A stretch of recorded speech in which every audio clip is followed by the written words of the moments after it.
स्त्रियांमध्ये वंध्यत्वाच्या तपासण्या पुरुषांपेक्षा अतिशय खूप मोठ्या संख्येने आहेत. त्यामुळे प्रत्येक अवयवातला दोष आपण पाहणं हे अत्यंत गरजेचं असतं. फर्टिलिटी माझी जर उत्तम ठेवायची तर काय, गर्भाशय माझं नीट असलं पाहिजे, त्या संदर्भात आपल्याला व्यायाम काय केला पाहिजे, मासिक पाळीच्या काळामध्ये मी काय काय काळजी घेतली पाहिजे, काय नाही करायला पाहिजे हे समजून घेतलं पाहिजे.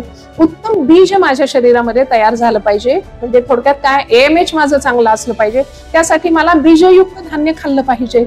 मला प्रयत्न असा केला पाहिजे की शक्यतो निर्विष धान्य मला कसं मिळेल, जे मेल हॉर्मोन्स आहेत हे या मुलींमध्ये वाढायला लागतात आणि पुरुषांसारखी लक्षणं दिसायला लागतात. तर याचं कारण आमच्या आहारामध्ये ज्या काही गोष्टी बदलल्या आहेत हे पण तेवढंच कारणीभूत आहे. मग काय बरं बदललेलं आहे, तर कार्बोहायड्रेट इंटेक हा आमच्या आहारामधला खूप वाढलेला आहे. मग तेवढे मिनरल्स जात आहेत का, सगळ्या भाज्या माझी मुलगी खाती आहे का, याचा आम्ही विचार करत नाहीये. फक्त ओव्हर कार्बोहायड्रेट्स झाल्यामुळे फॅट्सचं डिपॉझिशन होते आणि PCOS ची समस्या येते आहे.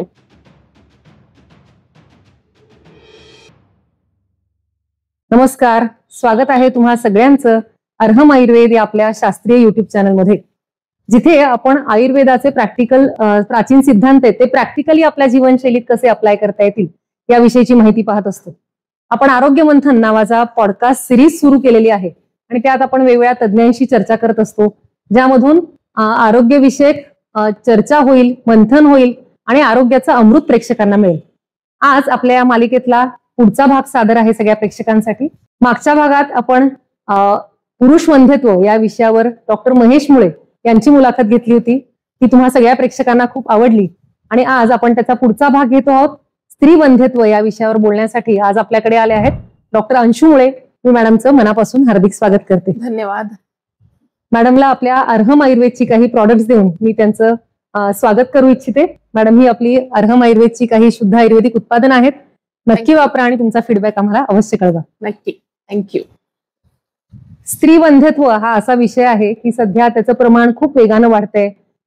त्याच्यामध्ये खूप फॅक्टर्स इन्व्हॉल्व्ह असतात आणि बरेचदा आयुर्वेदाकडे आशेने पाहणाऱ्या रुग्णांची संख्या सुद्धा खूप वाढते. कारण अनेकदा निदान झालं, उपचार झाले तरी यश येत नाही.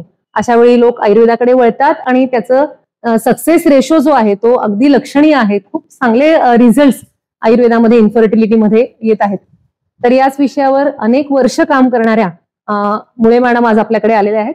त्यांची मी थोडक्यात आपल्या सगळ्या प्रेक्षकांना ओळख करून देते. अंशू मुळे या गेल्या 25 वर्षांपासून श्री कमला आयुर्वेद हॉस्पिटल येथे वंध्यत्व उपचार तज्ज्ञ म्हणून कार्यरत आहेत. त्यांनी अनेक वृत्तपत्रांमध्ये, मासिकांमध्ये आणि वेगवेगळ्या सोशल प्लॅटफॉर्म्सवर आयुर्वेदाविषयक शास्त्रीय लेखन केलेलं आहे. किशोरवयीन मुलींना त्यांच्यात होणारे शारीरिक आणि मानसिक बदल यांच्याविषयी शास्त्रीय मार्गदर्शन करणारं कळी उमलताना हा जो कार्यक्रम आहे किंवा सदर आहे, त्याद्वारे मॅडमनी हजारो मुलींना आजपर्यंत जागरूक केलेलं आहे. राहुरी येथे गंगाधर बाबा छात्रालय या अनाथ मुलांच्या आश्रमासाठी त्या कार्यरत आहेत. तसंच अहमदनगरची प्रसिद्ध संस्था स्नेहालय यामध्येही डॉक्टर मुळे दाम्पत्य आहेत, ते कार्यरत आहेत. प्लस फाउंडेशन या त्यांच्या 12 कुटुंबांनी एकत्र येऊन स्थापन केलेल्या NGO मार्फत दर महिन्याला वेगवेगळ्या विषयांवर कार्यशाळांचं आयोजन केलं जातं. कोरोनाच्या काळात 3000 पेक्षा जास्त रुग्णांवर त्यांनी उपचार केलेले आहेत आणि तसंच अनेक कुटुंबांना अन्नपान किंवा औषधांची सेवा पुरवलेली आहेत. जे विस्थापित कामगार आहेत त्यांना सुद्धा आधार या संस्थांमार्फत मुळे मॅडमने दिलेला आहे. त्यांच्या या कार्याची दखल घेऊन मुंबईच्या आशा फाउंडेशनने समाज शिक्षणासाठी दिल्या जाणाऱ्या शिक्षकेतर शिक्षक हा पुरस्कार त्यांना प्रदान केलेला आहे. सरगम प्रेमी मित्रमंडळानं सामाजिक कार्यासाठी त्यांना जीवन गौरव हा पुरस्कार दिलेला आहे. किशोरवयीन मुलींसाठी घेत असलेली जी कळी उमलताना हा जो उपक्रम आहे त्यासाठी त्यांना सकाळ सोशल फाउंडेशन तर्फे सिटीचे हिरो हा पुरस्कार मिळालेला आहे आणि नानल फाउंडेशननं त्यांना विद्यार्थी शिल्पकार हा पुरस्कार दिलेला आहे. अशा प्रकारे समाजामध्ये वेगवेगळ्या घटकांसाठी त्या कार्यरत आहेत. वैद्य म्हणून विद्यार्थ्यांसाठी कार्यरत आहेत. आयुर्वेदाचा अभ्यास, सामाजिक कार्य यांची सांगड घालून पुढे चालणाऱ्या अष्टपैलू व्यक्तिमत्व अशा अंशू मुळे आज आपल्या चॅनलवर आल्या. यासाठी मी पुन्हा एकदा त्यांचे आभार मानते आणि हार्दिक स्वागत करते. धन्यवाद. वळूया आपल्या आजच्या विषयाकडे. मॅडम, नेमकं स्त्री वंध्यत्व म्हणजे काय या मूलभूत व्याख्येपासून आजच्या पॉडकास्टची सुरुवात करूया. 1 वर्ष लग्नानंतर 1 वर्ष व्यवस्थित शरीर संबंध येऊन सुद्धा जर गर्भधारणा झाली नाही तर त्या स्त्रीला वंध्यत्व आहे असे म्हटले जाते. त्यामुळे ही अगदी साधी सोपी वंध्यत्वाची व्याख्या आहे. बरोबर. स्त्रियांमध्ये वंध्यत्वाची काय विशेष कारणं आहेत? पुरुषांच्या मानाने स्त्रियांमध्ये वंध्यत्वाचे वेगवेगळे पैलू दिसून येतात. जसं की आयुर्वेदाने सांगितलेलं आहे की ऋतुक्षेत्र अंबुबीजानम हे जे 4 फॅक्टर्स आहेत हे गर्भधारणेमध्ये अतिशय महत्वाचे आहेत. मग त्यामध्ये कोणते कोणते आहेत तर गर्भाशय आहे, बीजवाहक नलिका आहे, ओव्हरीज आहेत, हे सगळं आणि शरीरामधला शुक्रधातू हे सगळं एकत्रित काम करत असतं. हे सगळं जर व्यवस्थित असेल तरच त्या ठिकाणी गर्भधारण होत असते. त्यामुळे ऑब्व्हियसली या 4ही अवयवांचे जे दोष आहेत ते सगळे स्त्री वंध्यत्वामध्ये त्याचा विचार करावा लागतो. त्यामुळे स्त्रियांमध्ये वंध्यत्वाच्या तपासण्या पुरुषांपेक्षा अतिशय खूप मोठ्या संख्येने आहेत. त्यामुळे प्रत्येक अवयवातला दोष आपण पाहणं हे अत्यंत गरजेचं असतं. म्हणजे जसं गर्भाशयाचा विचार केला की हायपोप्लास्टिक युटरस आहे, युटरस छोटा आहे, किंवा कॉर्निएट युटरस आहे, किंवा युटराईन पॉलिप्स आहे, किंवा युटरसमध्ये फायब्रॉइड आहे, असे युटरसचे आपण फॅक्टर्स पाहतो. बीजवाहक नलिकेचा विचार केला तर ट्युबल ब्लॉक आहे का, हायड्रोसल्फिंग्स आहे का, हे त्यामध्ये पाहावं लागतं. किंवा एंडोमेट्रिओसिस सारखा भाग आहे जो युटरसमध्ये असू शकतो, फॅलोपियन ट्यूबमध्ये असू शकतो, ओव्हरीमध्ये असू शकतो, किंवा पेल्विक फ्लोअरमध्ये कुठे पण असू शकतो. ओव्हरीजचा जर विचार केला तर तिथे पीसीओडी आहे का, चॉकलेट सिस्ट आहे का, किंवा खूप ऍडिजन्स आहेत का, हे सगळे अवयव एकत्र झाल्यामुळे आहेत का, या सगळ्याचा विचार, किंवा एडिनोमायोसिस आहे हा पण विचार याच्यामध्ये येतो. आणि हॉर्मोनल इम्बॅलन्स म्हणजे जी पूर्ण हॉर्मोन सिस्टीम आहे त्यामध्ये जर इम्बॅलन्स असेल तरी सुद्धा वंध्यत्वाची एवढी सगळ्या कारणांचा स्त्रियांच्या बाबतीमध्ये आपल्याला विचार करावा लागतो. जसं मॅडमनी सांगितलं, ऋतू, क्षेत्र, अंबू आणि बीज हे 4 महत्वाचे फॅक्टर आहेत जे स्त्री फर्टिलिटी किंवा इनफर्टिलिटीमध्ये जबाबदार असतात. जसं मॅडमने आता सांगितलंय की ऋतू म्हणजे त्या स्त्रीला येणारी पाळी जी आहे, जो ऋतूकाल आहे त्याला स्पेसिफिक आपण आता ओव्ह्युलेशन पिरियड म्हणतो, किंवा योग्य वय आहे, हे सगळं ऋतू या कार्यक्षेत्रात आपण गृहीत धरलं जातं. क्षेत्र म्हणजे जे अवयव मॅडमने आता सांगितलं की युटरस म्हणजे क्षेत्र आहे, स्थान आहे, गर्भ निष्पत्तीचं स्थान आहे युटरस. तर त्या अवयवाच्या काही विकृती असतील तर त्यांचा विचार केला जातो. अंबू म्हणजे त्याला पोषण देणारे जे रसरक्तादी धातू आहेत ते म्हणजे अंबू. जसं आपण आता म्हणतो की हार्मोनल इम्बॅलन्स आहे किंवा गर्भाचं पोषण व्यवस्थित होण्यासाठी जे घटक आवश्यक आहेत ते अंबू या घटकामुळे आपण समजले जातात. आणि शेवटचा घटक आहे बीज. तर बीजदोष हे स्त्रियांमध्ये असतात, पुरुषांमध्ये असतात. मागच्या एपिसोडमध्ये आपण पुरुषांमधल्या बीजदोषांवर बोललेलोच आहोत. तसंच स्त्रियांमध्ये बीजदोष असण्याचं प्रमाण सध्या खूप वाढतंय. त्याला बरेच खूप सूक्ष्म पैलू आहेत, पण पीसीओडी हा त्यातला एक भाग झाला की पीसीओडी मध्ये सिस्ट आलेले असतात ओव्हरीत आणि त्याला आपण बीजदोष म्हणू शकतो. त्या अंतर्गत ही कन्सेप्ट आपण समजावून घेऊ शकतो. तर मॅडम मला असं वाटतं की बीजदोष किंवा पीसीओडी सध्या खूप वाढतंय, तर त्याच्याकडे आपण आयुर्वेदिक दृष्टिकोनातून कसं पाहू शकतो? येस, खरं आहे. WHO ने सुद्धा जगभरातून याचा डेटा कलेक्ट केलेला आहे आणि रिप्रोडक्टिव्ह एज मध्ये जवळजवळ 6 ते 13% एवढं प्रमाण आता पीसीओएसच्या केसेसचं दिसायला लागलेलं आहे. आता याचा विचार मॉडर्न सायन्स काय करतंय तर it is a metabolic disorder आणि हॉर्मोनल इम्बॅलन्सेस आहेत. आता आयुर्वेद या संदर्भामध्ये काय विचार करतं तर तुमचं पचन जी काही प्रक्रिया आहे ती कुठेतरी हॅम्पर झालेली आहे. मग ती पचनाची प्रक्रिया काय हॅम्पर झालेली आहे तर आत्ताची सिडेंटरी लाईफस्टाईल, व्यायामाचा अभाव. आज मुली शाळेमध्ये जातात, बसने जातात, रिक्षाने जातात, सायकलवर जाणाऱ्या मुलींचं प्रमाण खूप कमी झालेलं आहे. पालक जो पोषणाचा विचार करतात, मुलांचं पोषण तर फक्त खाणं एवढ्याकडेच विचार करतात. मग ते पौष्टिक कसं जास्तीत जास्त माझ्या मुलीला देता येईल हा विचार असतो. पण त्या मुलीचं ते सगळं जे काही पौष्टिक तुम्ही खाताय ते शरीरामध्ये जर साठून राहत असेल तर भविष्यामध्ये तिला आजाराला सामोरं जावंच लागेल. पीसीओएस हे अचानक येत नाही, लग्नानंतर येत नाही, त्याची सुरुवात ऍडोलसंट एज पासून होते. हे पालकांनी कटाक्षाने लक्षात ठेवलं पाहिजे, कारण तेव्हाच हे हॉर्मोन्स जे काही सेक्स हॉर्मोन्स सिक्रेट व्हायला पाहिजेत ते जर इम्बॅलन्स असले. मग आता इम्बॅलन्स म्हणजे काय हा शब्द आम्हाला नेहमी ऐकायला येतो. तर जे काही अँड्रोजेन्स आहेत, विशेषतः जे मेल हॉर्मोन्स आहेत हे या मुलींमध्ये वाढायला लागतात आणि पुरुषांसारखी लक्षणं दिसायला लागतात. तर याचं कारण आमच्या आहारामध्ये ज्या काही गोष्टी बदलल्या आहेत हे पण तेवढंच कारणीभूत आहे. मग काय बरं बदललेलं आहे तर कार्बोहायड्रेट इंटेक हा आमच्या आहारामधला खूप वाढलेला आहे. मग तेवढे मिनरल्स जात आहेत का, सगळ्या भाज्या माझी मुलगी खाती आहे का याचा आम्ही विचार करत नाहीये. फक्त ओव्हर कार्बोहायड्रेट्स झाल्यामुळे फॅट्सचं डिपॉझिशन होते आणि पीसीओएसची समस्या येते आहे. मग काय केलं जातं, मुलीची पाळी इरेग्युलर आहे, पहिलं तर आया दुर्लक्ष करतात.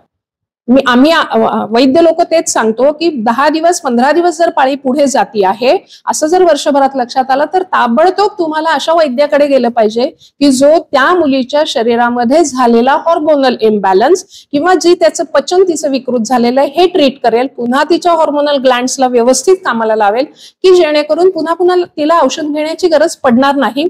आणि तेव्हाच जर ते ट्रीट केलं तर जे काही अँड्रोजन्स खूप मोठ्या प्रमाणामध्ये वाढतात आणि तिथून रिव्हर्स येणं ही अतिशय अवघड प्रक्रिया असते, ज्यामध्ये वेळ जातो, पैसा जातो आणि भविष्यात जर किशोर वयामध्ये ही मुलगी ट्रीट केली तर भविष्यात ती इन्फर्टिलिटीची केस म्हणून आमच्याकडे येत नाही. त्यामुळे वेळीच तिला योग्य आहार, त्यानंतर नियमित व्यायाम आणि अजून एक अतिशय महत्वाची गोष्ट पीसीओएसच्या केसेसमध्ये अशी लक्षात यायला लागलेली आहे. मी आता सांगितलं किशोर अवस्थेमध्ये ही समस्या येते. पूर्वीच्या माझ्या प्रॅक्टिसमध्ये आठवड्याला एखादी केस यायची पीसीओएसची, आता मात्र ती रोज 2-3 केसेस इतकं प्रमाण वाढलेलं आहे. मग त्यांचा जेव्हा डेटा पाहिला तेव्हा असं लक्षात आलं की 10वी-12वी पर्यंत त्या मुलीची पाळी नियमित होती आणि अचानक या 2 वर्षांमध्ये ती पाळी डिले व्हायला लागली. मग पुन्हा त्याचा विचार केला काय झालं बरं या दिवसांमध्ये, तर तिला जो काही स्ट्रेस आहे तो वाढला. मग हा स्ट्रेस वाढतोय कशासाठी, तर माझ्या ज्या क्षमता आहेत त्याच्यापेक्षा जास्ती मी अपेक्षा करते आहे, ती माझी क्षमता नाही तर ऑब्व्हियसली त्याचा लोड मला येणार आहे. मग मी कोणती एक ब्रांच सिलेक्ट करते आहे, त्या माझ्या क्षमता आहेत का, माझ्या स्किल्स आहेत का, तेवढे कष्ट करण्याची माझी आहे का क्षमता, याचा न विचार केल्यामुळे कुठेतरी आज मार्केटमध्ये जे चाललेलं आहे म्हणून त्या बाजूला जायचं, इकडे पैसा मिळतो म्हणून तिकडे जायचं, हा कुठेतरी ताण त्या मुलींवर येतो. कदाचित चूक मुलींची असू शकते, कदाचित चूक पालकांची पण असू शकते. तर एक छोट्याशा गोष्टीसाठी मी माझ्या मुलीच्या आयुष्यामध्ये जे काही हॉर्मोन्समध्ये ढवळाढवळ करते आहे त्याचे दूरगामी खूप गंभीर परिणाम होतात. त्यामुळे इथं पालकांनी विचार करणं अत्यंत गरजेचं आहे. नेहमी आम्ही असे पेशंट्स पाहतो पीसीओडीचे, विशेषतः मॅडमने आता सांगितलं तसं की किशोरावस्थेत सुरुवात झालेली असते, ट्युशन्स शाळा या चक्रात मुलीला अडकवलेलं असतं. नंतर 11वी-12वी नंतर खूप कॉम्पिटिशन असते, ट्युशन क्लासेस असतात आणि दिवसाचे 10-10, 12-12 तास मुली एका ठिकाणी बसलेल्या असतात. पुढचं करिअर, महत्वाकांक्षा या स्पर्धेमध्ये, या सगळ्या चक्रामध्ये मुलीच्या आरोग्याकडे खूप दुर्लक्ष होतं. त्यामुळे मी नेहमी पालकांना सांगत असते की 2 मार्क कमी पडले तरी चालतील, पण एका ठिकाणी बसण्याची जी सवय आहे सध्याची 10-10, 12-12 तास ती मोडली पाहिजे. आवर्जून मुलींना या काळात खेळण्यासाठी, काहीतरी शारीरिक हालचालींसाठी, व्यायामासाठी प्रोत्साहन देणं ही आपली जबाबदारी आहे, ही आपलं कर्तव्य आहे. कारण त्या वयात मुलींना त्याचं गांभीर्य कळत नसतं, पीसीओडी म्हणजे नेमकं काय, त्याने पुढे काय होईल हे कळत नसतं. पण पालकांनी आणि समाजाने मात्र यामध्ये योग्य लक्ष घालून त्या मुलींना अशा संधी उपलब्ध करून द्यायला पाहिजेत, त्यामुळे त्यांच्या हालचाली वाढतील आणि आरोग्याविषयीचा दृष्टिकोन एक चांगला विकसित व्हायला त्यांना मदत होईल. अगदी, म्हणजे हे आज ते प्रमाण वाढतंय असं आपण म्हणतो, पण जेव्हा याच मुली आमच्याकडे इन्फर्टिलिटीसाठी येत असतात तेव्हा मग लक्षात येतं की खूप काळ काहीतरी हॉर्मोन्सची औषधं फक्त घेतली आणि तेवढ्यापुरतीच तिची पाळी आली. तर इथे आयुर्वेद मात्र वेगळ्या पद्धतीने विचार करतो. आयुर्वेदामध्ये हा जो काही इम्बॅलन्स झालाय तो बॅलन्स करण्यासाठी आमच्याकडे सप्तधातूंचा विचार आहे. तर तिचा मेदधातूची विकृती, मॅक्झिमम पीसीओएस, लीन पीसीओएसच्या मुली ह्या कंपॅरेटिव्हली कमी असतात, पण मॅक्झिमम हे आपल्याला ओबेस पीसीओएसच्या मुली आलेल्या असतात. मग अशा वेळेस त्यांचा मेदधातूची जी काही विकृती झालेली आहे ती आपल्याला ट्रीट करावी लागते. किंवा शुक्राची, जो शेवटचा धातू आहे शुक्र, आमच्याकडे शुक्र म्हणजे स्त्री शुक्र सुद्धा मानलेलं आहे. आपल्याकडे व्यवहारामध्ये फक्त पुरुष शुक्र असं विचार करतात, तर स्त्री शुक्र म्हणजे काय आहे, तर स्त्री बीज आहे. तर ते व्यवस्थित डेव्हलप होत नाहीये, त्याच्या गाठी अंडाशयामध्ये होतात. तर मग अशा वेळी या केसेसमध्ये पंचकर्माची ट्रीटमेंट देऊनच आपल्याला रिझल्ट मिळतो. मग त्यांना वमन करावं लागतं, विरेचन, बस्ती, उत्तर बस्ती अशा प्रकारच्या ट्रीटमेंट करून आपल्याला पीसीओएसच्या केसेसमध्ये या ठिकाणी आपल्याला रिझल्ट उत्तम पद्धतीने आयुर्वेदाच्या माध्यमातून आपण देऊ शकतो. जसं मॅडमने सांगितलं तसे शरीरातले 7 धातू आहेत, त्या सगळ्यांचं क्रमाक्रमाने पोषण होत असतं. म्हणजे आमच्याकडे पेशंट आल्यानंतर डायरेक्ट आम्ही पीसीओएस साठी उपचार देत नाही किंवा तशी आवश्यकता नसते. जर पूर्वीचे जे धातू आहेत, घटक आहेत शरीरातले, त्रिदोष आहेत, रस, रक्त, मांस, मेद हे जे धातू आहेत यांच्यावर काम केलं तर हळूहळू त्याचा परिणाम प्रजनन शक्तीवर दिसतो. हे स्त्रियांमध्ये आणि पुरुषांमध्ये दोघांमध्ये आहे. जसं मॅडमने आता उल्लेख केला की स्त्री शुक्र आहे, म्हणजे स्त्रियांची जी प्रजनन शक्ती आहे त्याकडे सुद्धा असा विचार केला, जर मूलगामी विचार केला, पंचकर्म केली, योग्य ट्रीटमेंट दिली तर फर्टिलिटी रेशो जो आहे किंवा सक्सेस रेशो आहे तो वाढायला खूप चांगली मदत होते. आपण आता पाहिलं की आहार आणि विहार या 2 महत्वाच्या गोष्टींचा पीसीओडी किंवा त्यामुळे होणाऱ्या वंध्यत्वावर खूप परिणाम होतो. मग अशी आपण एक ओझरता उल्लेख केला की स्ट्रेस सुद्धा खूप आहे या वयातल्या, वाढत्या वयातल्या मुलींना. तर या स्ट्रेसचा फर्टाईल एज मध्ये, ज्या जननक्षम जी वय आहे त्या अवस्थेमध्ये या स्ट्रेसचा कसा परिणाम होतो आणि त्यासाठी काय करायला पाहिजे? येस, आयुर्वेदाचं एक प्रिन्सिपल आहे, विषादो रोग वर्धनानाम श्रेष्ठ. आता इथे रोग काय आहे? वंध्यत्व म्हणजे मूल नसणं. आता या कपलचा विचार जर केला, विशेषतः बायकांचा विचार केला, तर आज सोशल स्टिग्मा असा आहे की सगळे तिलाच विचारणार की तुला काही आहे का बाई मूलबाळ, आणि मग ती स्वतःला दोषी मानणार. हा एक फॅक्टर. दुसरा फॅक्टर असा आहे की स्त्री ही भावनाशील आहे, त्यामुळं कोणत्याही गोष्टीमध्ये खोलामध्ये जाऊन ती विचार करत राहते. मग विचार कोणते असतात? तर नकारात्मक विचार असतात जास्त. ते पण का? तर न्यूरोसायन्स असं सांगतं की आपला ब्रेन हा नेगेटिव्ह बायस्ड ब्रेन आहे. म्हणजे काय? तर त्याच्यामध्ये अमायग्लॅडा हा जो काही भावनिक मेंदू आहे तिथे नकारात्मक गोष्टी 5 पट जास्ती स्टोअर होतात. मग बघा याचा परिणाम काय होईल? तर तिच्या मनामध्ये सतत नेगेटिव्ह विचार येतील. मॉडर्न सायन्स काय सांगतं? नेगेटिव्ह विचार जर आले तर काही असे कॉर्टिसॉल सिक्रेट होतात जे आपल्या शरीरामध्ये फाईट अँड फ्लाईट मेकॅनिझम सुरू करतात. What is fight and flight mechanism? ते असं असतं की जिथे शांतता ढळते शरीरातली आणि मनाच्या लेवलवरची सुद्धा. अशांत जर शरीर असेल तर तिथे बीज जी काही रुजण्याची प्रक्रिया आहे, गर्भ रुजण्याची प्रक्रिया आहे, ती कशी काय होऊ शकेल? आणि मग या ठिकाणी नुसतं काउन्सिलिंग करून सफिशियंट होत नाही अशा केसेसमध्ये. त्यामुळे त्यांना आयुर्वेदाची एक सायकोथेरपी आहे. आपण आतापर्यंत फक्त मॉडर्न मेडिसिनच सायकोलॉजी सायकोथेरपी विचार करत होतो.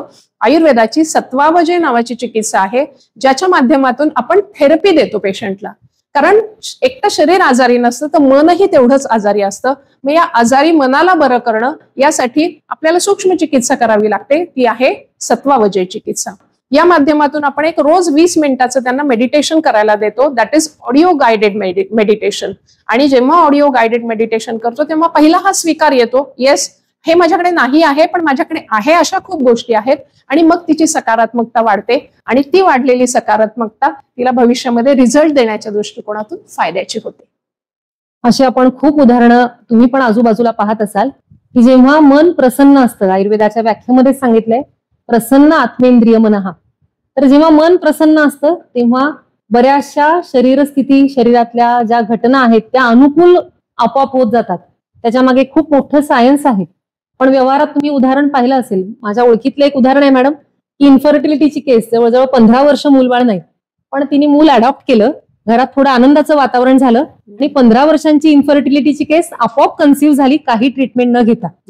म्हणजे मनस्थितीचा इतका अनुकूल परिणाम फर्टिलिटीवर होतो आणि हे लक्षात घेतलं जात नाही. बरेचदा फर्टिलिटीचे पेशंट असतात ते इन्फर्टिलिटीचे खूप निराश झालेले असतात. मॅडम म्हणतात तसं की जे आहे त्याच्याकडे लक्ष न देता जे नाही त्याचाच वारंवार विचार केला जातो आणि त्यातून शरीरातली सगळी दोषस्थिती बदललेली असते.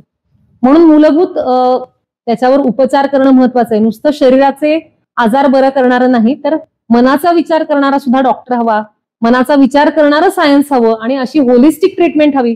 तर वंध्यत्वाच्या केसमध्ये खूप चांगले रिझल्ट येतात आणि याचा सगळ्या पेशंट्सनी विचार करायला हवा. फक्त फर्टिलिटीमध्येच नाही तर एकूण स्त्रियांच्या भावनिक आयुष्यामध्ये, शारीरिक आरोग्यामध्ये मनस्थितीचा खूप महत्वाचा रोल आहे. ती स्त्री कुठल्याही वयातली असू दे, याचा सगळा परिणाम तिच्या हार्मोनल बॅलन्सवर किंवा गर्भाशयावर होत असतो. कारण गर्भाशय हा तसा सौम्य घटक आहे.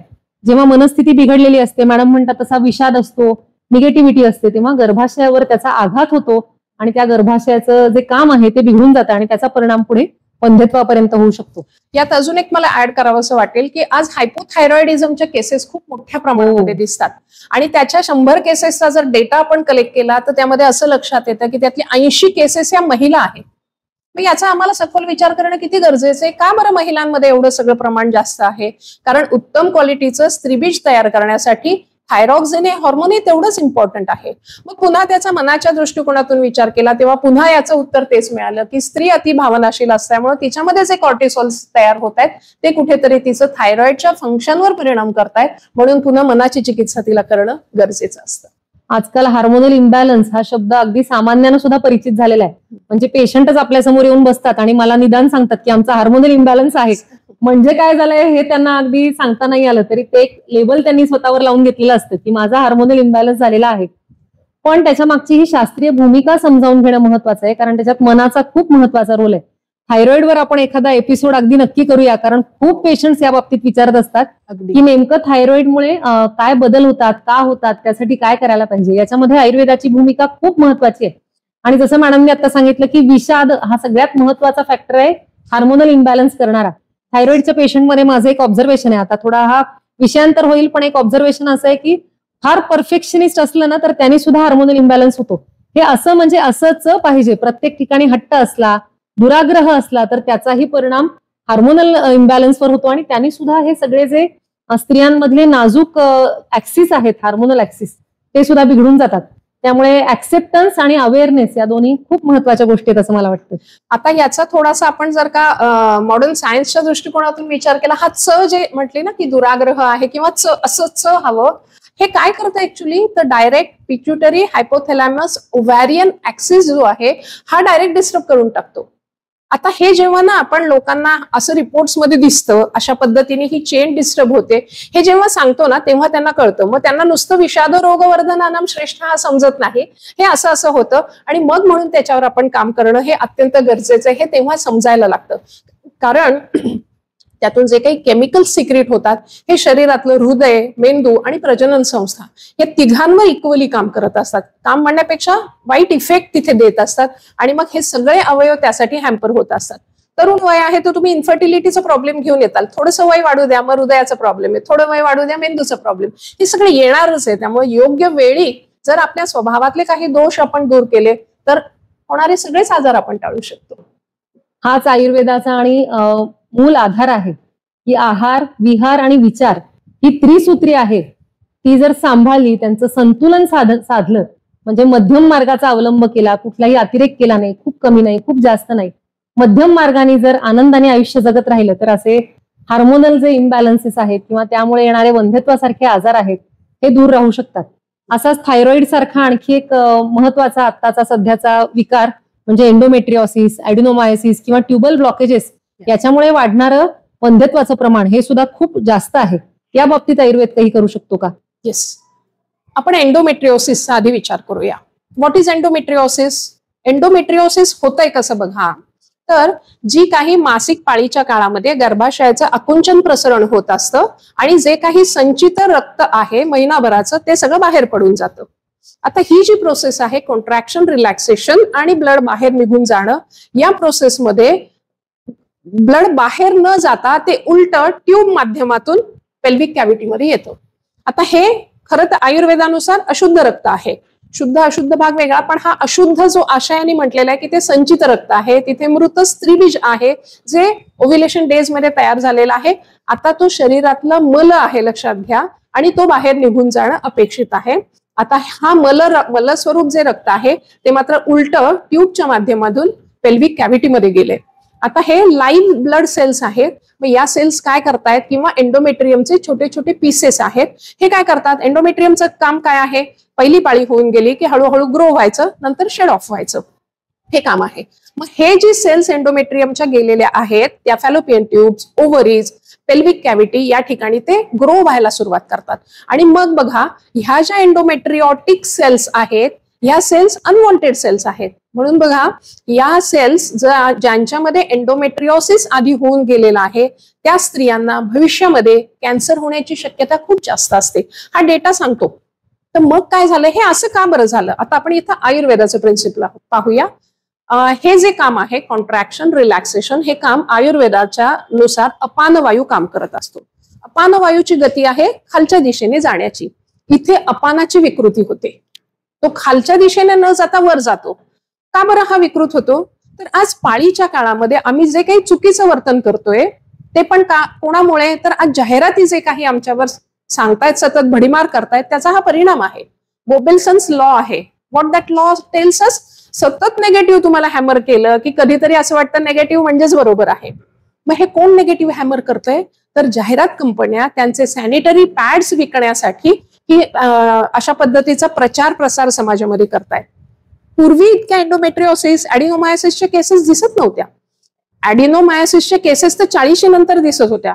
What is ऍडिनोमायोसिस? ऍडिनोमायोसिस मध्ये गर्भाशयाचे जे मसल्स आहेत त्यातच या सेल्स वाढायला लागतात आणि मग ते प्रचंड पेनफुल होतं पेशंटला, म्हणजे पाळीमध्ये वेदना होतात, इंटरकोर्स पेनफुल होत असतो, गर्भधारणा तिची अपेक्षित आहे तर ती तिला होत नाही, सतत वेदना असणं, खूप थकल्यासारखं वाटणं, ही सगळी लक्षणं त्यांच्यामध्ये यायला लागतात. मग आता हे सगळं कशामुळे घडतंय तर ह्या अनवॉन्टेड सेल्सच्या आणि मुळे घडतंय. मग आपण असं म्हटलं की हा जो अपान विगुण झालेला आहे, कारण ह्या जाहिरात कंपन्या आम्हाला काय सांगतायत, सगळं करा पाळीच्या काळात, तुम्ही पळायला जा, ट्रेकिंग करा, जिने चढ उतार करा, सगळे व्यायाम करा, असं सांगतायत त्या कंपन्या. आणि आयुर्वेद काय सांगतोय, पाळीच्या काळामध्ये शांत एका जागी बसून काहीतरी कामं करा. बाजूला बसणं कॉन्सेप्ट होता आमच्याकडे पूर्वी, तेव्हा खूप शारीरिक श्रमाची कामं करत होत्या बायका. आज ती वेळ नाहीये, पण म्हणून आम्ही बाजूला जरी नाही बसलं तरी आम्ही शिकून काय, त्यातून समजून काय घ्यायचंय, तर मला अतिश्रम नाही करायचे. का नाही करायचे, युटरसचं कॉन्ट्रॅक्शन रिलॅक्सेशन चालू आहे, ती ऍडिशनल काम युटरस करताय, त्याला ऍडिशनल ब्लडचा सप्लाय लागतोय, तेव्हाच जर तुम्ही शारीरिक श्रमाच्या गोष्टी केल्या, ब्लड सप्लाय तिकडे जातो, युटरसचं काम काही वेळासाठी थांबवलं जातं. आज हा कॉन्सेप्ट समाजाला समजून सांगणं खूप गरजेचं असतं. काल माझा एक पेशंटचा फोन आला, मुलीचा 3रा दिवस आहे पाळीचा, रनिंग कॉम्पिटिशन मध्ये जायचंय, 10 किलोमीटर तिला पळायचंय. तिच्या आईनं सुदैवाने माझं हे लेक्चर ऐकलं होतं, मॅडम माझ्या नवऱ्याला समजून सांगा, मुलगी खूप छान टॉपची स्विमर आहे, रनर आहे, तो मागे लागलाय. मी त्याला फोन केला, अरे तुझ्या बाळाचं आयुष्य तुला महत्वाचं आहे का, त्या कॉम्पिटिशन मध्ये मेडल मिळवणं गरजेचं आहे. आज हे चुकीचं झाल्यामुळे आज कितीतरी समस्या घेऊन युट्राइन फायब्रॉइड आहे, एंडोमेट्रिओसिस, एडिनोमायोसिस यासारख्या केसेस आज आमच्याकडे येत आहेत. आणि ह्या चुका आम्ही तेव्हापासून करतो. दुसरी अजून एक एंडोमेट्रिओसिस मध्ये चूक काय आहे, पाळीच्या काळामध्ये वेदना होतात, खूप दुखतं, म्हणून काय करायचं, लगेच वेदना शामक गोळी घ्यायची, कारण मला ऑफिसला जायचंय, मला शाळेत जायचंय, मान्य आहे, सगळ्यांना सगळं करायचंय, आम्ही घरी बसून राहा अजिबात म्हणत नाही. पण मग तुझा वात विगुण कशामुळे होतोय त्याची कारणं वैद्य शोधतो, आणि मग ती कारणं शोधून मग तिला त्या पद्धतीने ट्रीटमेंट दिली की तिला जे काही पाळीच्या काळामधल्या वेदना आहेत त्या तिच्या मिनिमम होतात. थोडस अनकम्फर्टेबल पोटात वाटणं हे नॉर्मल आहे, हे आयुर्वेद सांगतोय. पण तुम्हाला तीव्र वेदना असतील, खूप दुखत असेल तर तुम्हाला ते ट्रीट करणं गरजेचं आहे. केवळ वेदना शामक गोळ्या घेतल्याने काय होतं, कॉन्ट्रॅक्शन रिलॅक्सेशन कमी होतात. सांगतात पेशंट मला, मॅडम ती गोळी घेतली की माझं ब्लिडिंग कमी होतंय. म्हणजे काय झालं, तुमचं कॉन्ट्रॅक्शन रिलॅक्सेशन कमी झाल्यानंतर the amount of blood which should get expel होईल का ते, मग का नाही होणार एडिनोमायोसिस, का नाही होणार एंडोमेट्रिओसिस. भविष्यामध्ये घडणाऱ्या गोष्टींची आम्ही पायाभरणी आधी करत असतो, म्हणून हे गोष्टी आधी समजून घेणं गरजेचं आहे की प्युबर्टीच्या एजमध्ये मला अजून बाळाचा विचार करत नाही पण मला असे त्रास होत असतील तर मला ताबडतोब डॉक्टरांना, इथे आम्ही वैद्य मंडळी हा सर्वांगीण विचार करतो आणि तिची ती समस्या पूर्णपणे आपण काढून टाकतो. आता बाळ हवंय मला आणि मग ही समस्या घेऊन आली आहे ती पेशंट, मग त्यांच्या बाबतीमध्ये काय करावं लागेल, तर इथं पंचकर्माशिवाय पर्यायच नाही. जर अति प्रवृत्ती झालेली आहे आयुर्वेदानुसार, नको त्या गोष्टी वाढलेल्या आहेत तर मला काढून टाकायच्या आहेत, तर मग त्या ठिकाणी आम्हाला बस्ती, उत्तर बस्ती, विरेचन करावं लागतं. कधी वमनाचे सारखं, प्रकृतीनुसार आमची ट्रीटमेंट बदलत असते. पंचकर्म हे तुमची प्रकृती काय आहे, जरी अपानाच्या कक्षेमधला व्याधी आहे, बस्ती निश्चितच जास्त प्रमाणामध्ये लागतात, पण बाकीच्या सुद्धा जर गोष्टी असतील तर ती जी काही अतिप्रवृत्ती झालेली आहे ती आम्ही ब्रेकडाऊन करतो आणि वन्स इट गेट ब्रेकडाऊन मग तिला प्रेग्नन्सी राहणं ही गोष्ट सोपी होऊन जाते. म्हणजे हे दोन्ही अवस्थांमध्ये महत्वाच्या आहेत या गोष्टी. जेव्हा किशोर अवस्था आहे, मॅडमनी जसं सांगितलं तसं लग्नापूर्वीच्या ज्या मुली आहेत त्यांच्यामध्ये सुद्धा हे नियम पाळणं काही खूप महत्वाचं आहे. कारण गर्भाशय आणि त्याच्या आजूबाजूचे जे घटक आहेत, जसं अपान वायू आहे, जे रसरक्त धातू आहेत, मांस धातू आहेत, यांना बल देण्यासाठी काही आहार विहार आवश्यक आहेत. त्यांचं हानी रोखण्यासाठी काही नियम आवश्यक आहेत. जसं मॅडमनी सांगितलं, सॅनिटरी पॅडच्या ऍडव्हर्टाईजमुळे झालेला ब्रेन वॉश आहे. मी पण बऱ्याच पेशंट्सना सांगत असते की रोजचं काम करू नका असं नाही, शिवाशिव पाळा असा आमचा याच्यातनं सांगण्याचा उद्देश नाही. कारण आता आपण आधुनिक काळात राहतो, तुम्ही तुमचं रोजचं काम करा, पण अनावश्यक कामं ओढवून घेणं, ताणतणाव, धावपळ मुद्दाम होऊन करणं, या गोष्टी तरी किमान टाळायला हव्यात. आणि त्याचं प्रशिक्षण आहे ते मुलींना 8वी 9वी पासून, पाळी सुरू होते त्या काळापासून द्यायला हवं. अनावश्यक हार्मोनल टॅबलेट्स घेणं टाळायला हवं, कारण केमिकल्सनी तात्पुरता दिलासा मिळाला तरी त्याचे दीर्घकाळ दुष्परिणाम आम्ही पाहतो आहोत. बरेचदा पीसीओडीच्या पेशंट्स येतात मॅडम आपल्याकडे, हार्मोनल पिल्स घेऊन आलेले असतात. एकदा डॉक्टरांनी प्रिस्क्राईब केलेल्या पिल्स पुन्हा पुन्हा घेत असतात. 21 दिवसांचा एक कोर्स सरांनी दिला होता, मॅडमनी दिला होता, आणि आता पाळी आली नाही, आम्ही तो रिपीट केला. 6 महिने झालं, वर्षभर झालं, हार्मोनल टॅबलेट्स चालू आहेत आणि पाळी येते. पण याच्यामुळे जे दीर्घकालीन नुकसान होतं त्याची जाणीव नसल्यामुळे असे उपचार फार लाईटली घेतले जातात. तर मॅडमचा सांगण्याचा उद्देश हाच आहे की यामुळे घाबरून जाण्याची आवश्यकता नाही. आणि दुसरी गोष्ट, मनाने उपचार घेणं सुद्धा चुकीचं आहे. त्यासाठी योग्य वैद्यांचा, तज्ज्ञांचा सल्ला घेऊन आवश्यक ते उपचार करायला हवेत आणि ते योग्य वेळी करायला हवेत. वळूया पुढच्या प्रश्नाकडे. जेव्हा फर्टिलिटीचा किंवा गर्भधारणेचा विचार केला जातो तेव्हा आजच्या काळात आपण बोललो की हार्मोनल इम्बॅलन्स खूप असतो. त्यामध्ये AMH कमी असणं किंवा ट्युबल ब्लॉक्सचा एक आजकाल खूप इश्यू होतोय. तर त्या संदर्भात आयुर्वेदात उपचार आहेत का आणि काय ते आपण बोलूया. येस, AMH काय आपल्याला दर्शवतं ते थोडंसं आपण समजून घेतलं तर मग समजेल की काय विचार आहे यामध्ये. AMH आहे अँटी म्युलेरियन हॉर्मोन. हे हॉर्मोन्स आपण रक्तामध्ये तपासून त्याच्यामध्ये लक्षात येतं की त्याचं प्रमाण किती आहे. आता हे जे AMH आहे हे लहान वयामधल्या मुली बिफोर प्युबर्टी हे कमी असतं. प्युबर्टीमध्ये ते वाढायला लागतं. वय जसं जसं वाढत जातं तसं ते कमी कमी व्हायला लागतं. At the age of menopause ते 0 होतं. आता हे काय सांगतं, AMH हॉर्मोन आपल्याला सांगतं what is the ovarian reserve. म्हणजे काय, माझ्या अंडाशयामध्ये आता किती अंडी तयार करण्याची क्षमता आहे हे आपल्याला AMH दर्शवतं. याच्यावरून काय समजलं मला, जसं जसं माझं वय वाढत जाईल तसं माझं AMH कमी होतंय. म्हणजे the number of eggs produced in ovary हे माझं कमी होणार आहे. आता अगदी 25शीतल्या 30शीतल्या सुद्धा मुली येतात की ज्यांचं AMH बिलो 1 आहे. आणि मग अशा वेळेस त्यांना कधी कधी IVFचा सरोगसीचा सल्ला दिला जातो. आणि मग कारण स्वतः त्यांचं अंड ते संख्याही कमी आहे आणि क्षमता उत्तम क्वालिटीचं ते बीज पण नाहीये, अशी ती अवस्था असते.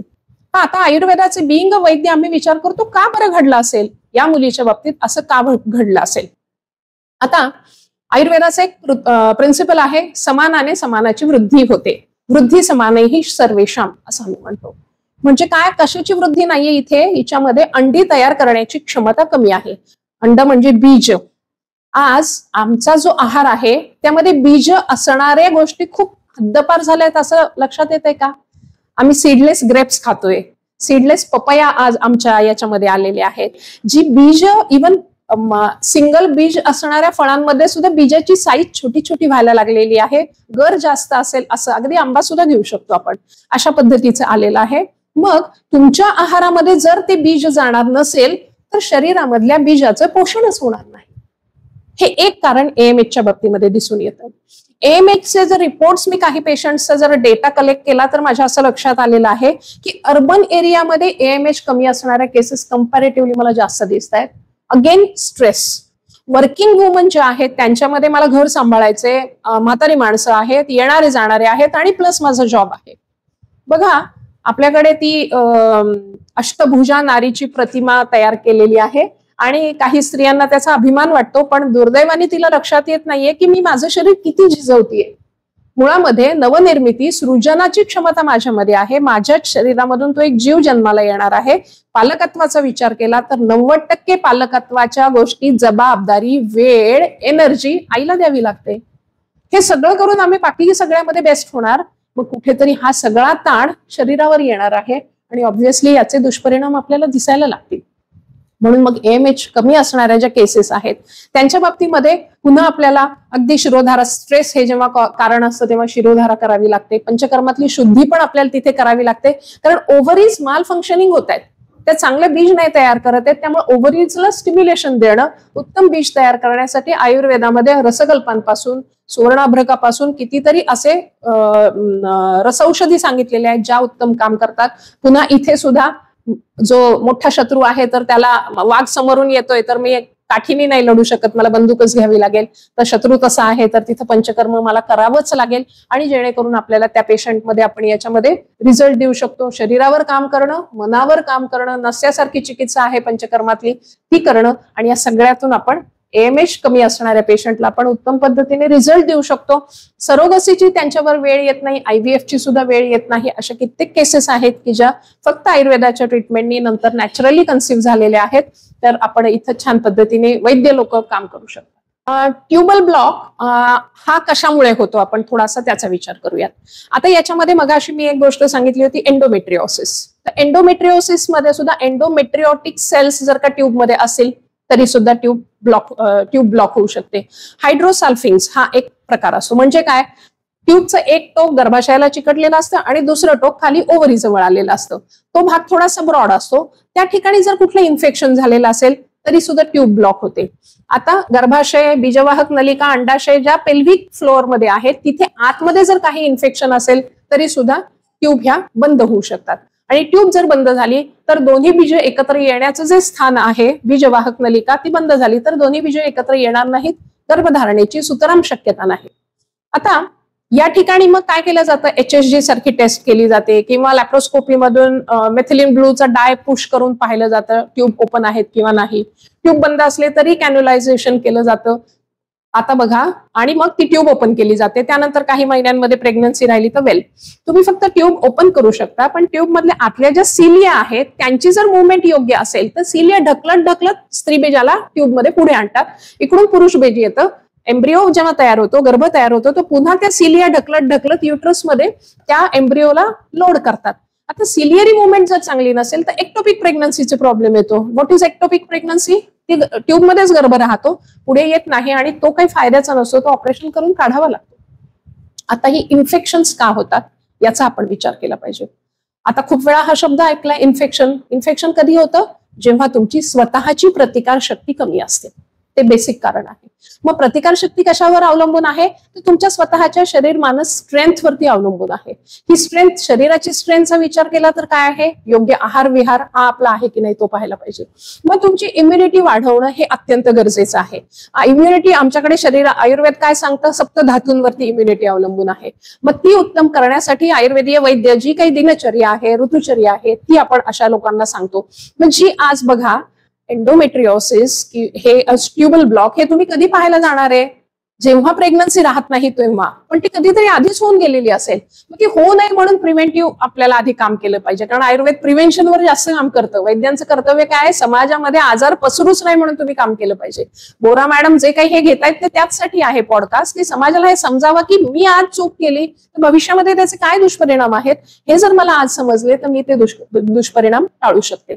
म्हणून मग ते इन्फेक्शन्स होऊ नयेत म्हणून मी काळजी, पेल्विक फ्लोअर मधले जे काही ऑर्गन्स आहेत ते हेल्दी राहण्यासाठी जसं आहार विहार, माझी दिनचर्या हे अतिशय गरजेचं आहे.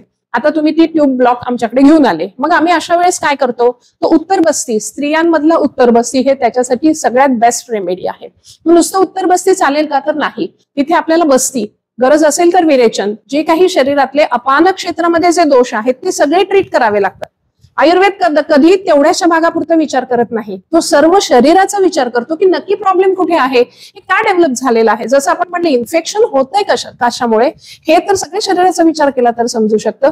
मग ते इन्फेक्शन ट्रीट करण्यासाठी पंचकर्मातली कोणती कोणती कर्म गरजेची आहेत, कोणती कोणती औषधं त्या पेशंटच्या प्रकृतीनुसार गरजेची आहेत, ते जर का ट्रीट केलं तर ट्यूब्स ओपन होतात आणि नॅचरली त्या पेशंटला प्रेग्नन्सी राहू शकते.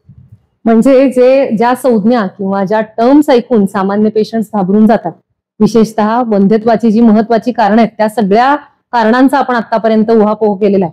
बघा, आता हायपरथायरॉइडिझम, हायपोथायरॉइडिझम हे दोन महत्वाचे शत्रू आहेत फर्टिलिटीचे. त्याच्यानंतर AMH level disturbance, hormonal disturbance, PCOD हे झाले हार्मोनल लेवलमुळे डिस्टर्ब झाल्यामुळे होणारे विकार. नंतर ट्युबल ब्लॉकेजेस म्हणजे प्रत्यक्ष गर्भाशयामध्ये झालेली टेक्निकल एक बिघाड आहे, मेकॅनिकल बिघाड आहे, जिथे स्ट्रिक्चर झालेलं आहे, ते सुद्धा आपण आयुर्वेदाच्या मदतीने व्यवस्थित करू शकतो. एंडोमेट्रिओसिस आहे, ॲडिनोमायोसिस आहे. आजकाल या टर्म्स जे गर्भधारणेसाठी प्रयत्न करणारे कपल्स आहेत, जे जागरूक आहेत, त्या सगळ्यांना या टर्म्स माहिती आहेत, पण त्यामागचं सायन्स माहित नसतं आणि बरेचदा यामुळे घाबरून जाणारे पेशंट्स असतात आणि त्याचा परिणाम नाही म्हणलं तरी मनावर होतो. खूप स्ट्रेस वाढलेला असतो आणि त्याच्यामुळे आणखी त्या चक्रात पेशंट अडकत जातो.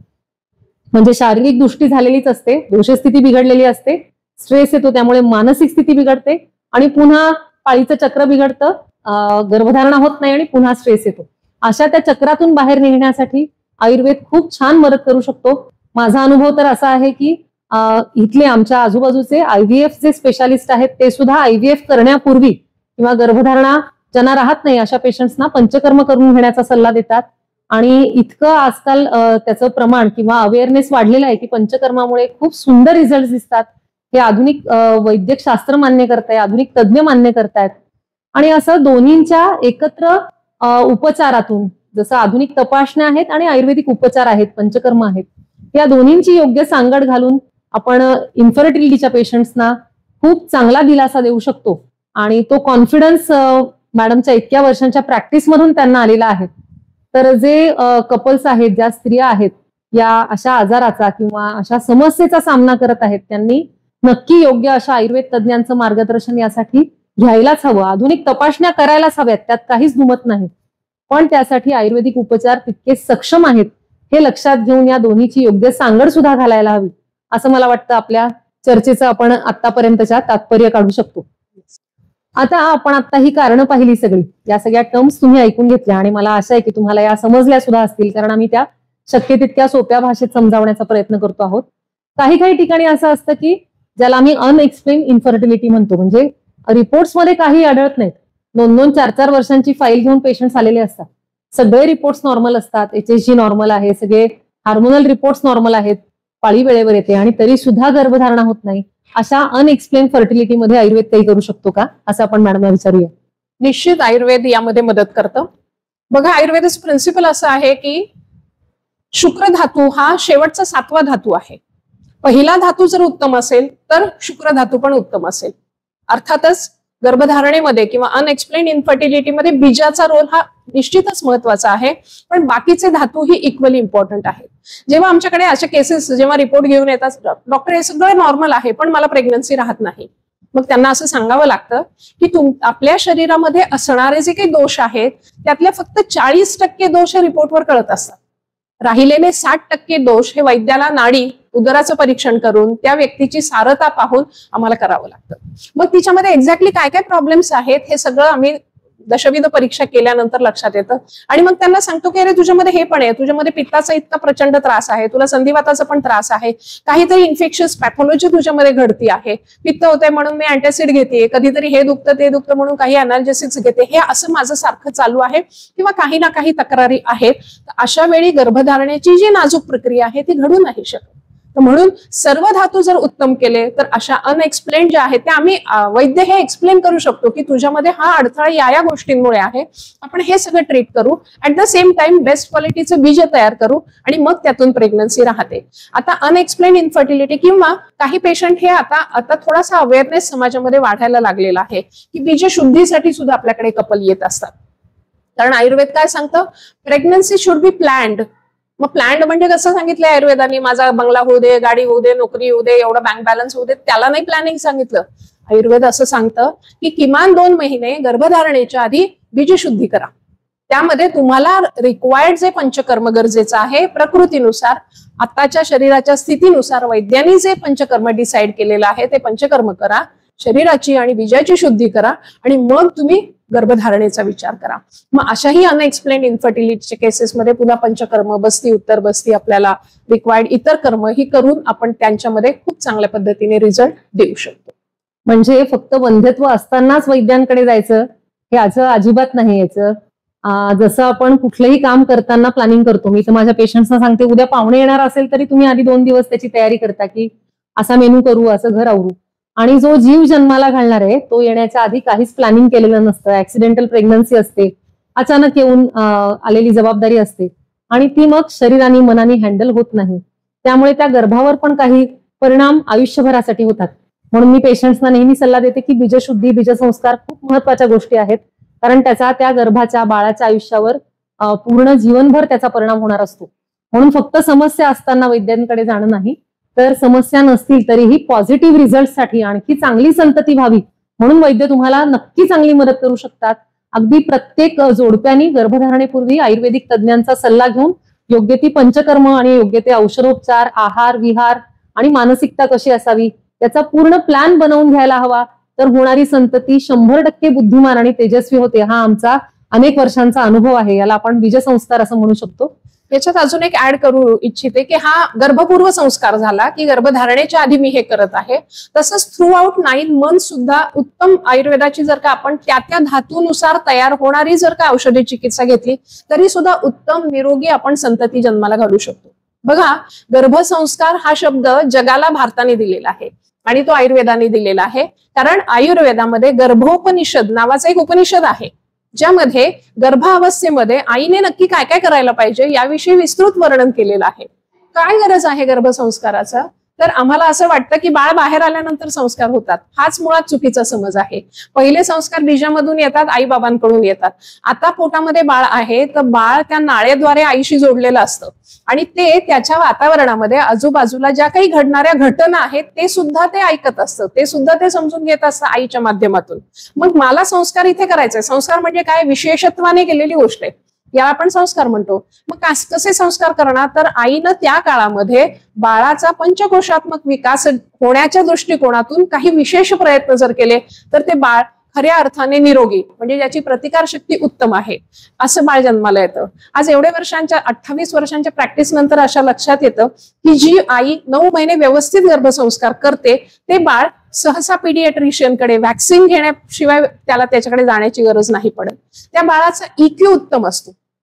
आयक्यू तर असतोच असतो, पण इक्यू पण, आता बघा न्यूरोसायन्स काय सांगतंय, नुसतं आयक्यू उपयोगाचा नाहीये, तर इक्यू पण इक्वली त्याचा डेव्हलप पाहिजे. सम टाइम आयक्यू कमी असेल पण इक्यू जर उत्तम असेल तर ती व्यक्ती समाजामध्ये राहण्यासाठी जास्ती लायक असते. तर हे सगळं वाढवण्याच्या दृष्टिकोनातून आयुर्वेदातले वैद्य त्यांच्या प्रेग्नंट पेशंटला गर्भसंस्कार करतात आणि त्यातून उत्तम संतती जन्माला येते. आज ADHD सारखी समस्या आज किती मोठ्या प्रमाणामध्ये समाजामध्ये आहे आणि हे ते बाळ जेव्हा येतं बाहेर ना, तेव्हा त्या दुर्दैवाने त्या आईला सांगितलेलंच नसतं. आजचा एरा हा प्रचंड गतिमान एरा आहे. आम्ही रील्स पूर्वी 30 सेकंदाचे होते, आता 30 सेकंद थांबायला सुद्धा वेळ नाहीये. इतकं ते मन सतत भरकटते, सतत चंचल आहे इतकं. अशी जर आई 9 महिने करत असेल तर बाळावर त्याचे काय संस्कार होणार? का ADHD ची मुलं येणार नाहीत? आणि इतकी हायपर ऍक्टिव्ह जर बाळ जन्माला आली तर ते स्थिरपणे आयुष्यामध्ये कसं काय काम करू शकतात? मग बाळाचा आयक्यू डेव्हलप होण्यासाठी 5व्या महिन्यामध्ये पंचमे षष्ठे बुद्धी असं सांगितलंय. मग तेव्हा बुद्धीची वाढ होत असते, तेव्हा बुद्धी डेव्हलप होण्यासाठी आपल्याला औषधे देत असतात. हृदय जेव्हा डेव्हलप होते, प्रत्येक अवयव विशिष्ट महिन्यामध्ये तयार होतात. त्या महिन्यामध्ये जर वैद्यांकडून अशा पद्धतीने औषधे घेतली तर उत्तमच निरोगी, सुदृढ आणि समाजासाठी खरंच आदर्शवत अशी संतती यातून निर्माण होते. म्हणजे या दोन्ही गोष्टी खूप महत्वाच्या आहेत. अगदी प्रजननक्षम वयापासून या सगळ्या गोष्टींची जोपासना करणं खूप महत्वाचं आहे.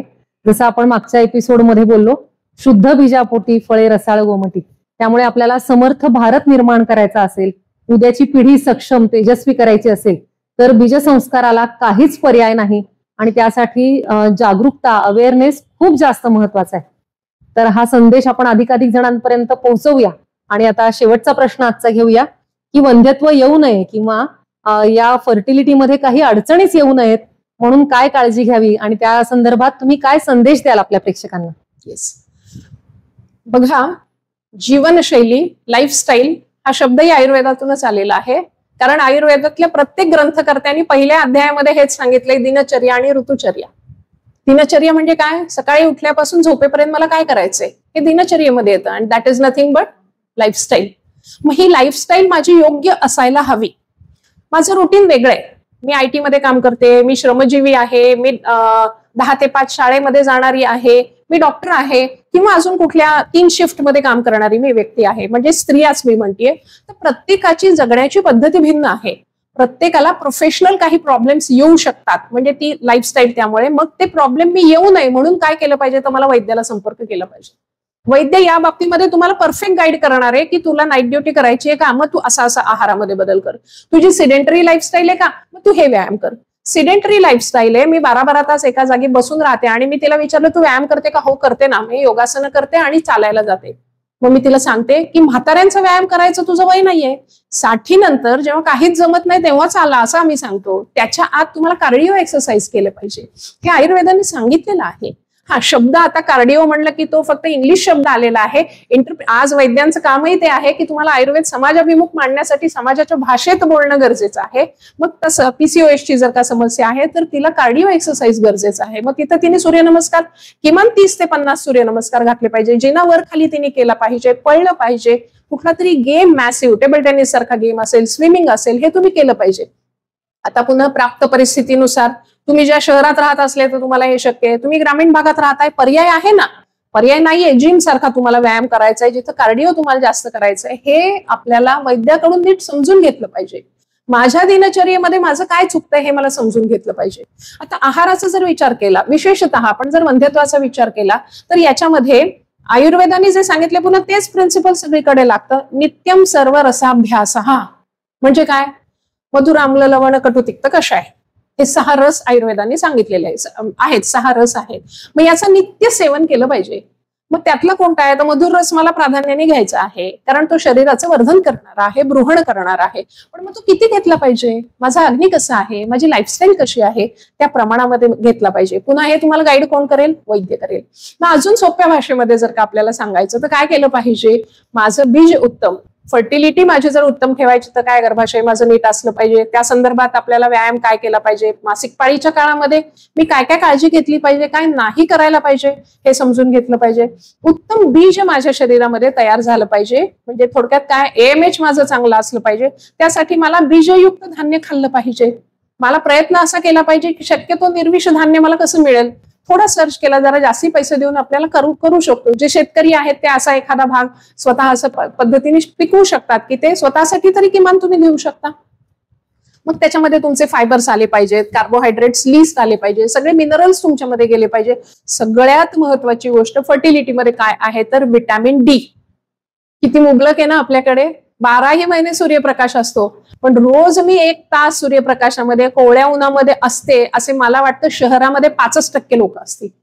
ग्रामीण भागामध्ये तरी सूर्यप्रकाशात कामच तिथे असतं म्हणून होतंय. मग विटॅमिन डी मला नॅचरली मिळत होतं रिसोर्स मधून, तेही मी मिळवत नाही. मग मला कुठून मिळेल? ते नाही शक्य. मला माझं ऑफिसच उन्हाच्या वेळेत मी ऑफिसमध्ये असते. मग मी काय खाल्लं पाहिजे तिथे? दूध आणि दुधाचे पदार्थ. मग त्यात सगळ्यात बेस्ट काय सांगितलंय आयुर्वेदाने? गोघृत आणि गोदुग्ध. ते कधी खायचंय? ते रसायन काळामध्ये खायचंय, जेव्हा तुमच्या पोटामध्ये काहीही नाही तेव्हा तुम्हाला घ्यायचंय. आता बघा, PCOSच्या केसेसमध्ये सुद्धा आपण दूध तूप घ्यायला सांगतो. आता तुम्ही सांगताय की ओबेसिटी हा एक PCOSचा प्रॉब्लेम आहे आणि तरी त्यांनी दूध तूप घ्यायचं. येस. का घ्यायचं? तर PCOS मध्ये जे काही विशिष्ट अँड्रोजेन्स सिक्रेट होतात किंवा इन्शुलिन रेझिस्टन्स असतो, त्यामुळे क्रेविंग असतं त्यांना. का? इन्शुलिन रेझिस्टन्समुळे काय होतं? इन्शुलिन कमी सिक्रेट झाल्यामुळे एनर्जीमध्ये कन्व्हर्जन होत नाही. चांगली जाडी थुलथुलीत ती मुलगी बाई दिसत असते, पण ती सतत थकलेली असते. का? कारण एनर्जीमध्ये कन्व्हर्जन नाहीये. मग ते इन्शुलिन रेझिस्टन्स जर मला कमी करायचा असेल तर मला काय करावं लागेल? एकतर मला 2दाच खावं लागेल, मला नियमित व्यायाम करावा लागेल, मला फायब्रस आणि प्रोटीनयुक्त आहार जास्त घेतला पाहिजे, कार्बोहायड्रेट्स मी कमी केले पाहिजे. हे नित्यम सर्व रसाभ्यासा नुसतं म्हणलं की कळत नाही ना. मग ते सोपं करून सांगितलं पाहिजे हे आत्ताच्या काळामध्ये. मग ते होऊ शकतं. बीजयुक्त धान्य खाल्ली तर तुमचे सगळे बीज उत्तम तयार होईल, उत्तम क्वालिटीचं गर्भ आपल्यामध्ये निर्माण होऊ शकतो. हे सगळं याच्याबरोबर स्ट्रेस नको आहे. जी काही रिक्वायर्ड झोप आहे ती करणं महत्वाचं आहे. अजून अतिशय महत्वाचं आत्ताच्या काळाला गरजेची गोष्ट काय आहे तर व्यसनं. जे पूर्वी आपल्याकडे फक्त पुरुष व्यसन करत होते, आता दुर्दैवाने मुलींमध्ये पण व्यसनाचं प्रमाण वाढायला लागलेलं आहे. ग्रामीण भागामध्ये पूर्वी मिश्री तंबाखू इथपर्यंतच होता, आता गुटखा पण तिथे गेलेला आहे. काही समाजांमध्ये आता उच्चभ्रूंपासून खालपर्यंत दारू पिणं हे पण सुरू झालेलं आहे. हुक्का पार्लरमध्ये आज मुली आम्हाला मोठ्या प्रमाणात दिसत आहेत. यांनी कोणताही रिसर्च डेटा पाहिलेला नसतो. आम्ही डॉक्टर म्हणून हे रिसर्च डेटा खूप समोर येतो आमच्या, आणि मग तेव्हा या समाजाला सांगणं गरजेचं आहे की बाई, तू जर ही अशी व्यसनं केलीस तर त्याचा डायरेक्ट तुझ्या प्रजनन संस्थेवर परिणाम आहे, डायरेक्ट तुझ्या बीजावर दुष्परिणाम होणार आहे. तर म्हणून आपल्या आयुष्यामध्ये थ्रिल करण्यासाठी खूप गोष्टी आहेत, केवळ व्यसन हे थ्रिल नाहीये. आज येणाऱ्या तरुण पिढीला आम्हाला हे सांगणं गरजेचं आहे की थ्रिलच्या गोष्टी तुमचं शरीर जास्त सक्षम होईल असे थ्रिल करा. तुम्ही माउंटेनिअरिंग सारखं करा, काहीतरी चॅलेंजेस घ्या, व्यायामाचे चॅलेंजेस घ्या, समाजसेवा करा. दिल्याने आपल्याला खूप गोष्टी मिळत असतात. बाकीच्यांचं दुःख पाहिल्यावर कळतं, अरे माझं दुःख खूप छोटं आहे, पण आम्हाला काय वाटतं माझंच दुःख मोठं आहे, त्याला कवटाळून बसलेलं असतो. तर ते दुःख खूप छोटं आहे. इतरांचं पाहिल्यावर कळालं की आपण मोठे मोठे व्हायला लागतो. तर ह्या सर्वांगीण जर आपण विचार केला तर एक व्यक्ती म्हणून परिपूर्ण होतो, आणि भविष्यामध्ये जेव्हा आई बाप व्हायची वेळ येते तेव्हा वंध्यत्वासारख्या समस्येला सामोरं जायची वेळ येत नाही. खूप छान संदेश दिलाय मॅडम यातून. आयुर्वेद आपल्याला जगण्याची कला शिकवतो, नुसतं शास्त्र नाही, ते जगण्याची एक कला सुद्धा आहे. आणि यातनं मॅडमनी तो संदेश दिलेला आहे की फक्त शरीराचा टेक्निकल किंवा रिपोर्ट्सच्या भाषेत विचार न करता शरीर आणि मन एकसंध कसं होईल, आणखी उन्नत कसं होईल, हा जर विचार केला तर असे वंध्यत्वासारखे आजार होणार नाहीत, गर्भाशयाशी निगडीत आजार होणार नाहीत, हार्मोनल इम्बॅलन्स होणार नाही, आणि एकूण शरीर निरोगी राहील, मन प्रसन्न राहील. आणि जे स्वस्थ, ही व्याख्या जी आयुर्वेदाला अभिप्रेत, असा स्वस्थ व्यक्ती आणि स्वस्थ समाज निर्माण होईल. तर हा आपल्या पुढच्या पिढीचा जो गाभा आहे, गर्भधारणा आणि त्यात येणाऱ्या अडचणी, यावर आपण आज विस्तृत चर्चा केली. मला आशा आहे की प्रेक्षकांना यातून खूप नवीन माहिती मिळाली असेल, सोप्या भाषेत आणि खूप समजूतदारपणे ती तुमच्यापर्यंत पोहोचली असेल अशी मला आशा आहे. तुमच्या या बाबतीतल्या काही कमेंट्स, तुमच्या प्रतिक्रिया आम्हाला अवश्य कळवा आणि या संदर्भात जास्तीत जास्त अवेअरनेस क्रिएट करण्यासाठी आपली ही जी आरोग्य यात्रा आहे यामध्ये सहभागी व्हा. कारण फक्त चॅनल किंवा फक्त उपदेश करणं हा या पॉडकास्टचा, या आमच्या कुठल्याच व्हिडिओचा उद्देश नाही, तर समाजामध्ये आयुर्वेदाप्रती, आरोग्याप्रती अधिकाधिक जागरूकता निर्माण करणं, प्रत्येक व्यक्ती आरोग्य साक्षर आणि आयुर्वेद साक्षर कसा होईल त्यासाठी प्रयत्न करणं हे आपलं मिशन आहे. आणि ही एक आरोग्य यात्रा आहे, यामध्ये आपण सगळे सहप्रवासी आहोत. त्यामुळे असे संदेश अधिकाधिक जणांपर्यंत नक्की पोहोचवा. भेटूया पुढच्या भागातून. शुभम भवतु. धन्यवाद.